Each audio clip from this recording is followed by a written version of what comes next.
नमस्कार मित्रांनो, मी सागर खोळे. तर मार्केटमध्ये खूप रिसर्च केला मित्रांनो मी, आणि मी एक कन्क्ल्यूजन काढलं की बघा, ज्या लक्झरियस कार्स असतात like Audi, Mercedes and like BMW, तर या सर्व गाड्या कोण ओन करतं? तर ज्यांचं एक सोशल इम्पॅक्ट आहे, सोसायटीमध्ये एक वेगळा इम्पॅक्ट आहे, अजून त्यांची एक वेगळी छाप आहे, अशा लोकांकडेच ह्या गाड्या आहेत मोस्टली. आणि ते कोण आहेत?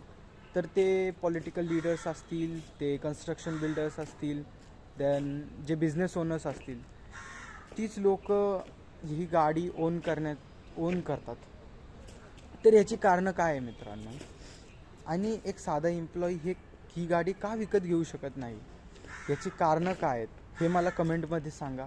एवढंच मित्रांनो. जय हिंद, जय महाराष्ट्र.